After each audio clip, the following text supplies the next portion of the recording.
বন্ধুরা, আপনি কি কখনো ভেবেছেন যে আমাদের জীবনের সবথেকে বড় সমস্যা বা চ্যালেঞ্জই আমাদেরকে সবথেকে বড় শিক্ষা দেয়? কখনো কখনো যখন আমরা মুশকিল পরিস্থিতির মধ্যে ফেঁসে যাই, তখন আমাদের মনে হয় যে আমরা একা আর আমাদের প্রশ্নের কোনো উত্তর নেই। কিন্তু যদি আমরা সঠিক দৃষ্টিভঙ্গিতে দেখি, তাহলে আমরা বুঝতে পারবো যে যে কোনো পরিস্থিতি আমাদের কিছু না কিছু শিখিয়ে যায়।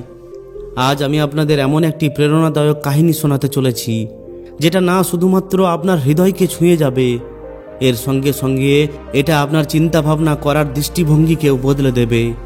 এই কাহিনী শুধুমাত্র একটি সাধারণ কাহিনী নয়, এই কাহিনী আমাদের জীবনের সত্যকে তুলে ধরে।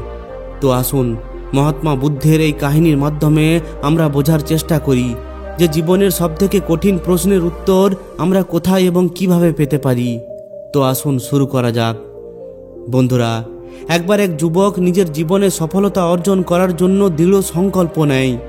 খুবই ধৈর্যের সঙ্গে সে আশ্রম থেকে শিক্ষা অর্জন করে। শিক্ষা সমাপ্ত হওয়ার পর সে কাজ খুঁজতে শুরু করে দেয়, যাতে করে সে তার পারিবারিক দায়িত্বকে ভালোভাবে পালন করতে পারে। এত ভালোভাবে শিক্ষা অর্জন করার পরেও তার এটা দুর্ভাগ্য ছিল যে সে কোথাও একটা কাজ পায় না। একটা চাকরির খোঁজে সে নানান জায়গায় ঘুরে বেড়াতে থাকে, অনেক চেষ্টা করে, কিন্তু সমস্ত জায়গাতেই সে শুধুমাত্র নিরাশ হয়। সবথেকে ভালো ব্যাপার হলো, ওই যুবক শুধুমাত্র পাঠ্য বইয়ের শিক্ষা অর্জন করেনি, সে নিজের জীবনে কিভাবে ধৈর্য রাখা যায় এটাও খুব ভালোভাবে শিখেছিল। এই কারণেই সে সব জায়গায় যে কোনো পরিস্থিতির মুখোমুখি ভালোভাবেই করে নিত। কিন্তু এইভাবে কতদিন চলবে? যে কোনো সংঘর্ষের একটা সীমা থাকে। আর আপনারা এটা সবাই জানেন যে যতক্ষণ না আপনি সফলতা পাচ্ছেন, ততক্ষণ আপনাকে কেউই সাহায্য করতে আসে না। আপনি নানা জায়গায় ঠোকর খেতেই থাকবেন, কিন্তু আপনাকে কেউই জিজ্ঞাসা করবে না যে আপনি কেমন আছেন। কেউই আপনাকে আপনার অবস্থার কথা জিজ্ঞাসা করবে না। এটাই হলো জীবনের সত্যি। যখন আপনি সফল হয়ে উঠবেন, যখন আপনার কাছে অনেক অর্থ থাকবে, তখন সমস্ত ব্যক্তি আপনার আগে পিছনে ঘোরাঘুরি করতেই থাকবে। তখন নানা ধরনের মানুষ আপনার সঙ্গে সম্পর্ক রাখতেও চাইবে। তখন অনেক দূরের মানুষও বলবে যে আপনি তার অনেক কাছের আত্মীয়। সবাই একটি মিথ্যা সম্পর্ক নিয়ে আপনার সঙ্গে সংযুক্ত হতে চাইবে। ধ্যান রাখবেন, যে সমস্ত মানুষ আপনার অর্থ দেখে, আপনার সফলতা দেখে আপনার সঙ্গে সংযুক্ত হয়, তারা কখনোই আপনার আপনজন হতে পারে না। আপনার খারাপ অবস্থার সময়, যখন আপনার কাছে কোনো অর্থ নেই, যখন আপনি খুবই গরিব, ওই সময় যদি কেউ আপনাকে সাহায্য করে, ওই সময় যদি কেউ আপনার পাশে এসে দাঁড়ায়, তাহলে বুঝে নেবেন যে সেই আপনার সত্যিকারের বন্ধু বা আপনজন। এই ধরনের মানুষ এই দুনিয়ায় 1%-ও কম হয়ে থাকে। তারাই আপনার দারিদ্রতার সময়, আপনার সমস্যার সময় আপনার সঙ্গ দেয়। কিন্তু আপনি সবথেকে বেশি ওই সমস্ত লোকেদের জন্যই উতলা হয়ে থাকেন, যারা কখনোই আপনার নিজের নয়। ওই যুবক হতাশ হয়ে ক্লান্ত হয়ে একটি রাস্তা দিয়ে পেরিয়ে যাচ্ছিল। ওই রাস্তার পাশে সে হঠাৎ করে একটি আশ্রম দেখতে পায়। ওই আশ্রমের বাইরে এক মহাত্মা তার শিষ্যদের উপদেশ দিচ্ছিলেন। ওই সমস্ত শিষ্যরাও ওই মহাত্মার উপদেশকে খুবই ধ্যান দিয়ে শুনছিল। ওই যুবক সেখানেই থেমে যায়। এরপর সে ভাবে যে এখানে এমন কি হচ্ছে? এত শান্ত হয়ে সমস্ত শিষ্যরা ওই মহাত্মার উপদেশ কেন শুনছে? ওই যুবকের মনের মধ্যেও জিজ্ঞাসা তৈরি হয় যে আমিও গিয়ে সেখানে দেখি যে সেখানে কি হচ্ছে। এরপর ওই যুবক ধীরে ধীরে আশ্রমের দিকে এগিয়ে যায়। সে পাশেই থাকা একটি গাছের নিচে বসে যায় এবং ওই মহাত্মার কথা খুবই ধ্যান দিয়ে শুনতে থাকে। ওই মহাত্মা বলছিলেন যে যখন কোনো জিনিসের নতুনভাবে শুরু হয়, তখন সবথেকে প্রথমে সমস্ত কিছু শেষ হয়ে যায়। যখন এই সৃষ্টি রচনা হয়েছিল, তখন তার আগে সমস্ত কিছু সমাপ্ত হয়ে গিয়েছিল। তারপর একটি নতুন সৃষ্টি রচনা হয়। অর্থাৎ যখন কোনো মানুষ সমস্যার মধ্যে এমন পরিস্থিতিতে পৌঁছে যায়, যখন তার মনে হয় যে এখন আর কোনো কিছুই হতে পারে না, এইভাবেই যখন সে সম্পূর্ণভাবে ভেঙে পড়ে, এমন অবস্থায় যদি ওই মানুষটি কারোর থেকে কোনো সাহায্য চায়, তাহলে লোকেরা তাকে কোনোভাবে সাহায্য করতে চায় না। মহাত্মা আরও বলেন যে এই খারাপ সময়ে যদি আপনার তৃষ্ণাও পায়, তাহলে কেউই আপনাকে এতটুকু জল পর্যন্ত দেবে না, কারণ খারাপ সময়ে কেউই সঙ্গ দেয় না। এই সময়ে আপনি সম্পূর্ণভাবে ভেঙে পড়বেন, আপনি নিজের জীবন থেকে হেরে যাবেন। কিন্তু একটি কথা সব সময় মনে রাখবেন যে এই সময় এই মুহূর্তেই আমাদের সঙ্গে কোনো বড় কিছু হতে চলেছে। কারণ কোনো কিছু বরবাদ বা ধ্বংসের পরেই নতুন কিছুর নির্মাণ হয়। যেমনভাবে ভাঙাচোরা লোহাকে দিয়েই একটি নতুন লোহা নির্মাণ করা হয়, ঠিক তেমনি যখন আপনিও সম্পূর্ণভাবে ভেঙে পড়বেন, তখন এই কথাটি ভাববেন যে এখন কোনো নতুন কিছু হতে চলেছে, আমাদের জীবনে ভালো এবং বড় কিছু হতে চলেছে। এই একটি আশায় আপনাকে বাঁচতে সাহায্য করবে। আর এটা সম্পূর্ণ সত্যি। আপনি দেখবেন যখন আপনাকে কেউ সাহায্য করছে না, আপনি সম্পূর্ণ হতাশ এবং নিরাশ হয়ে পড়েছেন, তাহলে ভেবে নেবেন যে আপনার সঙ্গে কোনো বড় কিছু হতে চলেছে। কারণ যতটা আপনি ভেঙে পড়তে পারতেন ততটা আপনি ভেঙে পড়েছেন। এর থেকে বেশি আপনি ভেঙে পড়তে পারবেন না। উপরওয়ালা অবশ্যই আপনাকে কোনো বড় কিছু দিতে চলেছেন। এই সমস্ত কিছু বলে গুরু নিজের উপদেশ সমাপ্ত করেন। এরপর তিনি বলেন, হে শিষ্যরা, আজ এই পর্যন্তই, কাল আবার তোমরা ঠিক এই সময়েই আসবে। সমস্ত শিষ্যরা নিজের নিজের আশ্রমে চলে যায়। ঠিক তখনই সুযোগ বুঝে ওই যুবক মহাত্মার কাছে আসে আর বলে, হে মহাত্মা, আমি পিছন থেকে আপনার সমস্ত উপদেশ শুনছিলাম আর আমার খুবই ভালো লাগছিল। আমি সম্পূর্ণ ভেঙে পড়া একজন ব্যক্তি। আমি পড়াশোনা করেছি, এরপর আমি সমস্ত জায়গায় একটা কাজের সন্ধানে ঘুরে বেরিয়েছি, কিন্তু আমি কোথাও কোনো কাজ পাই না। আমি অনেক লোকের দুয়ারে দুয়ারে ঘুরেছি, কিন্তু কোথাও কোনো কিছু হয়নি। কিন্তু আপনি যে সমস্ত কথাগুলি বললেন তাতে করে আমি একটু হিম্মত পেলাম, আর আপনার কথা সম্পূর্ণ সত্যি। তখন ওই মহাত্মা ওই যুবককে বলেন, হে যুবক, তুমি তোমার সমস্যা আমাকে বলো। ওই যুবক বলে, হে মহাত্মা, আমি আশ্রম থেকে শিক্ষা অর্জন করেছি। এরপর আমি ঘরে চলে আসি। আমার ঘরে অর্থের খুবই দরকার, যার জন্য আমি বাইরে অর্থ রোজগার করার জন্য বেরিয়ে পড়ি। কিন্তু আমি যেখানেই কাজের খোঁজে যাই সেখানেই আমাকে ফিরে আসতে হয়, যে কারণে আমি খুবই চিন্তিত। হে গুরুদেব, দয়া করে আপনি আমাকে পথ দেখান, যাতে করে আমি সফলতা অর্জন করতে পারি। এরপর ওই বৌদ্ধ মহাত্মা ওই যুবককে বলেন যে আজ আমি তোমাকে কয়েকটি ছোট ছোট কথা বলছি, যেগুলোকে যদি তুমি নিজের জীবনে আপন করো তাহলে তোমার সফল হওয়া থেকে কেউই বাধা দিতে পারবে না। আর সমস্ত সফল ব্যক্তিরা এটাই করে। আমি অনেক মানুষকে শিক্ষা দিয়েছি, কিন্তু আমার যে সমস্ত শিষ্যরা আমার এই 6টি কথাকে আপন করেছে তারা আজ এই সংসারে নিজেদের নাম অর্জন করেছে। মহাত্মা ওই যুবককে বলেন, যদি তুমি সফল হতে চাও তাহলে তোমাকে সবথেকে প্রথমে নিজের গুণকে চিনতে হবে, আর এটাই তোমার সফলতা পাওয়ার প্রথম অভ্যাস হওয়া উচিত। তখন ওই যুবক বলে, হে গুরুদেব, নিজের ভেতরের গুণকে কিভাবে চেনা যায়? মহাত্মা ওই যুবককে বলেন, নিজের গুণকে চেনার অর্থ হলো নিজের ভেতরের প্রতিভাকে চেনা। যে কোনো কাজ করার আগে সবথেকে প্রথমে তুমি নিজের ভেতরের প্রতিভাকে বোঝার চেষ্টা করো। প্রত্যেকটি মানুষের মধ্যে আলাদা একটি প্রতিভা থাকে। যদি সে নিজের প্রতিভা অনুযায়ী কাজ করে তাহলে জীবনে তাকে সফল হওয়া থেকে কেউই বাধা দিতে পারবে না। আমি তোমাকে একটি উদাহরণের মাধ্যমে বোঝানোর চেষ্টা করছি। যদি আমি তোমাকে এটা জিজ্ঞাসা করি যে এটা হলো একটি আম গাছ, আর এই আম গাছের মধ্যে যদি আমি সমস্ত জানোয়ারকে চড়ার জন্য বলি, তাহলে এই গাছের মধ্যে সবথেকে প্রথমে কে চড়তে পারবে? ধরে নিচ্ছি এখানে বানর, হাতি, ঘোড়া, কাঠবেড়ালি সবাই আছে। তাহলে তুমি এখন বলো যে এই গাছের মধ্যে সবথেকে প্রথমে কে চড়তে পারবে? তখন ওই যুবক বলে, হে মহাত্মা, ওই গাছের মধ্যে তো সবথেকে প্রথমে কাঠবেড়ালি উঠে পড়বে। সে সঙ্গে সঙ্গে ওপরে উঠে যাবে, এরপর বানর উঠে যাবে, কিন্তু ঘোড়া এবং হাতি কখনোই উঠতে পারবে না। তখন ওই মহাত্মা বলেন, তুমি একদমই ঠিক বলেছ। ঠিক এই একই অবস্থা আমাদের সবার জীবনেও হয়ে থাকে। আমাদের সবার মধ্যেও আলাদা আলাদা একটি প্রতিভা আছে, কিন্তু আমরা ওই প্রতিভাকে বোঝার চেষ্টাই করি না। আমরা সবাই নিজের প্রতিভা অনুযায়ী চলি না। আমরা লোকেদের হিসাবে নিজেকে গড়ে তোলার চেষ্টা করি, আর আমরা অন্যদের মতো হয়ে উঠতে থাকি। এই দুনিয়ায় যে সমস্ত লোকেরা সফল হয়েছে, যদি তুমি তাদের সঠিকভাবে জানার চেষ্টা করো তাহলে তুমি এটা বুঝতে পারবে যে তারা নিজেদের প্রতিভা অনুযায়ী কাজ করেছে, তবেই তারা আগামী দিনে সফল হয়ে উঠেছে। সবাই একই গাছের মধ্যে চড়তে পারবে না। ঠিক ওইভাবেই তুমি সবথেকে প্রথমে নিজের ভেতরের প্রতিভাকে চিনতে শেখো।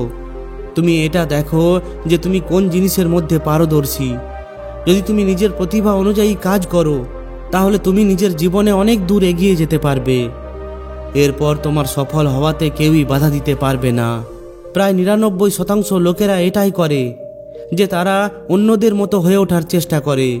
কেউ যদি তাকে কিছু বলে তাহলে সে তার মতোই হয়ে ওঠার চেষ্টা করে, যেখানে শুধুমাত্র ওই 1% লোকেরাই সফল হতে পারে যারা নিজেদের প্রতিভা অনুযায়ী কাজ করে। এই জন্য কোনো কিছু করার আগে সবথেকে প্রথমে তুমি নিজের অন্তরের প্রতিভাকে চেনো, এরপর ওই হিসাবে কাজ করো। এরপর মহাত্মা বলেন যে সফল হয়ে ওঠার দ্বিতীয় অভ্যাস হলো তোমরা সবাই সঠিক সময়ে ওঠো। যদি তুমি সকালে 2 ঘন্টা আগে ওঠো তাহলে তুমি অনেকটা সময় অতিরিক্ত পেয়ে যাবে নিজের যে কোনো কাজ করার জন্য। এর ফলে তুমি ওই সমস্ত লোকেদের থেকে অনেকটা এগিয়ে যাবে যারা সকালে অনেক দেরিতে ওঠে। ওই সমস্ত লোকেদের অলসতা ঘিরে ফেলে। যদি তুমিও অনেক দেরিতে ওঠো তাহলে তুমি তাদের মতো হয়ে যাবে। এই জন্য যদি তোমাকে লাখ লাখ লোকের ভিড় থেকে এগিয়ে আসতে হয় তাহলে তোমাকে সকালে তাড়াতাড়ি উঠতে হবে। যে ব্যক্তি সকালে সঠিক সময়ে তাড়াতাড়ি উঠে যায় সে সম্পূর্ণ দিন কাজ করার জন্য অনেকটা বেশি সময় পায়। সবথেকে প্রথমে তুমি নিজের সম্পূর্ণ দিনের রূপরেখা তৈরি করো যে কখন আমাকে কাজ করতে হবে, কোন সময় কোন কাজটি করতে হবে। এর ফলে তোমার কাছে অনেকটা সময় বেঁচে যাবে আর তুমি নিজের কর্মকে খুব ভালোভাবে করতে পারবে। যারা এইভাবে কাজ করে না তারা সারা দিন কয়েকটি কাজ করার পর চুপচাপ বসে পড়ে। এরপর তারা ভাবে যে এখন আমাকে কি করা উচিত। এইভাবে তার অনেকটা সময় বরবাদ হয়ে যায়। আর যে ব্যক্তি নিজের সময় বরবাদ করে ফেলে সে জীবনে কখনোই এগিয়ে যেতে পারে না। এরপর মহাত্মা বলেন যে তৃতীয় অভ্যাস হলো তুমি নিজের বিচার শক্তিকে ব্যবহার করো। যা কিছুই তুমি নিজের জীবনে পেতে চাও সেটাকে তুমি সকালে উঠে একবার অবশ্যই ভাবো। তুমি এটা অনুভব করো যে ওই জিনিসটি তুমি পেতে চলেছ। যদিও ওই জিনিসটি এখন তোমার কাছে নেই তবুও তুমি ওই জিনিসটির ব্যাপারে ভাবতে থাকো। এতটা সত্যতার সঙ্গে ভাবো যেন এমনটা মনে হয় যে তুমি ওই জিনিসটিকে পেয়ে গেছো সকালে উঠেই সবথেকে প্রথমে, এবং রাত্রে সবার শেষে তোমাকে এই অভ্যাসটি করা উচিত। দেখবে ধীরে ধীরে ওই জিনিসটি তোমার দিকে আকর্ষিত হতে শুরু করবে। এটাকেই বলা হয় আকর্ষণের নিয়ম। এর ফলে এই প্রকৃতি, এই ব্রহ্মাণ্ড নিজেই তোমার কাছে ওই জিনিসটি পাঠানোর চেষ্টা করবে। তাই তোমাকে এই আকর্ষণের নিয়মকে পালন করা উচিত। যদি তুমি এটাকে সঠিকভাবে অভ্যাস করো তাহলে তুমি ধীরে ধীরে যে জিনিসটাই পেতে চাও ওই জিনিসটাই তুমি পেতে শুরু করে দেবে। এরপর মহাত্মা বলেন যে সফল হয়ে ওঠার চতুর্থ অভ্যাস হলো ইতিবাচক চিন্তাভাবনা নিয়ে এগিয়ে যাও। মহাত্মা বলেন যদি তুমি জীবনে সফল হয়ে উঠতে চাও তাহলে তুমি নিজের চিন্তাভাবনাকে ইতিবাচক করো, কারণ ইতিবাচক চিন্তাভাবনার ফলেই একটি ভালো বুদ্ধির বিকাশ হয়। ইতিবাচক চিন্তাভাবনার মাধ্যমে তুমি কোনো বড় এবং কোনো ভালো কিছু চিন্তাভাবনা করতে পারবে। যখন কোনো ব্যক্তি নেতিবাচক কিছু ভাবে অথবা অন্য কারোর ব্যাপারে ভাবে তখন সে নিজের কর্মকে সঠিকভাবে বুঝতে পারে না আর নিজের কর্মের ওপর ধ্যানও দিতে পারে না, কারণ তার মস্তিষ্ক তো অন্য কোনো জিনিসের মধ্যে লেগে আছে। তাই তুমি কখনোই কারোর ব্যাপারে খারাপ কিছু ভাবতে যাবে না, যদিও সে তোমার শত্রুও হোক না কেন। এতে করে তোমার নিজের কর্ম থেকে ধ্যান অন্যদিকে চলে যাবে। আর যখন তোমার কর্ম থেকে নিজের ধ্যান অন্যদিকে চলে যাবে তখন তুমি ধীরে ধীরে অসফল হয়েই চলবে। এই জন্য যদি জীবনে সফল হতে চাও তাহলে তুমি ইতিবাচক চিন্তাভাবনার সঙ্গে এগিয়ে চলো। তুমি ফালতু জিনিসের মধ্যে নিজের সময় বরবাদ করে ফেলবে না। যে কে তোমাকে নিচে নামানোর চেষ্টা করছে, কে তোমার জন্য ভালো, কে খারাপ, এই সমস্ত কিছু ভাবার সময় নেই। শুধুমাত্র তোমাকে নিজের কাজকে ভালোভাবে এগিয়ে নিয়ে যেতে হবে। দেখবে যারা তোমার আলোচনা করবে, যারা তোমাকে নিচে নামানোর চেষ্টা করবে, ধীরে ধীরে তারা সবাই তোমার রাস্তা থেকে সরিয়ে যাবে। কারণ যে ব্যক্তির মনের মধ্যে নেতিবাচক বিচার থাকে, যে ব্যক্তি অন্যদের নিচে নামানোর চেষ্টা করে, সে কখনোই নিজের জীবনে এগিয়ে যেতে পারে না। এই জন্য যদি তোমাকে সফল হতে হয় তাহলে একটি ইতিবাচক চিন্তাভাবনা নিয়ে এগিয়ে যাও, কারণ এই ইতিবাচক চিন্তাভাবনার মাধ্যমে তুমি আগামী দিনের সফলতা পেতে পারবে। আর তোমার জীবনে যে সমস্ত নেতিবাচক লোক রয়েছে যারা সব সময় নেতিবাচক কথাবার্তা বলে, তুমি তাদের থেকে অনেকটা দূরে সরে যাবে। এরপর মহাত্মা বলেন যে পঞ্চম অভ্যাস হলো যদি তুমি সফল হতে চাও তাহলে তোমার গোপন কিছু ব্যাপার কখনোই কাউকে বলবে না। তুমি যা কিছুই কাজ করতে চাও না কেন তার ব্যাপারে কখনোই কাউকে বলতে যেও না, কারণ যদি তুমি নিজের গোপন কথা কাউকে বলে ফেলো তাহলে সমস্ত লোকেরা এটা জেনে ফেলবে যে তুমি কি করতে চলেছ। এরপর তুমি ওই কাজ শুরু করার সঙ্গে সঙ্গেই তারা তোমাকে নিচে নামানোর চেষ্টা করবে, যার ফলে তোমার কর্ম সঠিকভাবে সঠিক পদ্ধতিতে সম্পন্ন হবে না, আর তুমি বিরক্ত হয়েই চলবে। এই জন্য যদি তুমি জীবনে কিছু করতে চাও, কিছু হয়ে উঠতে চাও, তাহলে তোমাকে সম্পূর্ণ শান্ত হয়ে নিজের কর্মকে করতে হবে। ঢাক ঢোল বাজিয়ে তোমাকে কাউকে কিছু বলার দরকার নেই যে তুমি আগামী দিনে কি করতে চলেছ। এই ব্যাপারটি তুমি অবশ্যই ধ্যান রাখবে। এরপর মহাত্মা ওই যুবককে সফল হয়ে ওঠার ষষ্ঠ নিয়মের ব্যাপারে বলেন যে কঠিন পরিশ্রম এবং ধৈর্যের সঙ্গে কাজ করো। ওই মহাত্মা বলেন যে কোনো মানুষকে যদি সফল হতে হয় তাহলে সে নিজের কঠিন পরিশ্রমের মাধ্যমে ওই সফলতাকে অর্জন করে। এই দুনিয়ায় যত সফল মানুষ আছে তারা খুবই পরিশ্রম করেছে। কঠিন পরিশ্রম সঠিক জায়গায় করতে হবে। এটা নয় যে তুমি শুধুমাত্র কঠিন পরিশ্রম করেই চলেছ, কিন্তু ওই পরিশ্রমের কোনো সঠিক দিশা নেই। তাই কঠিন পরিশ্রমের সঙ্গে সঙ্গে সঠিক দিশাও খুবই গুরুত্বপূর্ণ। যদি তুমি সঠিক দিশায় পরিশ্রম করো তাহলে তুমি ওই কাজের মধ্যে অবশ্যই সফল হয়ে উঠবে। এই জন্য কোনো কাজ যতই বড় হোক না কেন, সবথেকে প্রথমে এটা জানার চেষ্টা করো যে ওই কাজকে সবথেকে ভালোভাবে কিভাবে করা যায়। যদি তুমি এটা জেনে ফেলো তাহলে তার মধ্যে সম্পূর্ণ পরিশ্রম লাগিয়ে দাও। অনেক সময় আমরা দেখেছি যে লোকেদের অসফল হয়ে ওঠার এটাও একটি অনেক বড় কারণ যে সে নিজের জীবনে যা কিছুই পেতে চায় সে ওই জিনিসটার জন্য পরিশ্রম করতে তো থাকে, কিন্তু পরিশ্রম সঠিক দিশায় করে না। আর যখন এমনটা হয় তখন সে ভেতরে ভেতরে ভেঙে পড়তে শুরু করে, তার ভরসা উঠে যেতে থাকে, আর অবশেষে সে নিজের লক্ষ্য পর্যন্ত পৌঁছাতে পারে না। এই জন্য তুমি যে কাজই করো না কেন, যে লক্ষ্যকে অর্জন করতে চাও, সব থেকে প্রথমে ওই লক্ষ্যকে ভালোভাবে চেনো, জানো যে ওই লক্ষ্য পর্যন্ত কিভাবে পৌঁছানো যায়। দেখবে তুমি অবশ্যই সফল হয়ে উঠবে। এরপর ওই মহাত্মা যুবককে বলেন যে তুমি আমার এই কথাগুলিকে খুবই ভালোভাবে মনে রাখবে। ওই যুবক মহাত্মাকে ধন্যবাদ জানায় এবং তাকে প্রণাম করে নিজের ঘরে ফিরে আসে। এরপর সে নিজের মনে মনে এটা ভাবতে শুরু করে যে সে কোন জিনিসে সব থেকে বেশি পারদর্শী। সম্পূর্ণ 15 দিন তার এটা ভাবতে লেগে যায়। এরপর সে জানতে পারে যে সে তলোয়ার বাজিতে খুবই পারদর্শী। এই জন্য সে তলোয়ার বাজির খুবই ভালোভাবে অভ্যাস করে। এরপর ধীরে ধীরে সে একজন সফল তলোয়ারবাজ হয়ে ওঠে। তার খ্যাতি অনেক দূর দূরান্তে ছড়িয়ে পড়ে। এরপর একদিন প্রতিবেশী দেশের রাজা তাকে নিজের কাছে নিজের সেনা দলে চাকুরির জন্য ডেকে নেন, আর ওই যুবক স্বইচ্ছায় রাজার ওই প্রস্তাবও স্বীকার করে নেয়। রাজা ওই যুবককে খুবই মান সম্মান দিয়ে সম্মানিত করেন। এরপর ওই যুবকের পরিবার খুবই ভালোভাবে দিন যাপন করতে শুরু করে। তো বন্ধুরা, আশা করি এই ভিডিওটি থেকে আপনি অনেক কিছু শিখতে পেরেছেন। যদি ভিডিওটি ভালো লাগে তাহলে অবশ্যই একটি লাইক ও শেয়ার করে দিন। আর যদি এই ধরনেরই শিক্ষামূলক ভিডিও আরও পেতে চান তাহলে আমাদের এই চ্যানেলটিকে অবশ্যই সাবস্ক্রাইব করে নিন। ধন্যবাদ।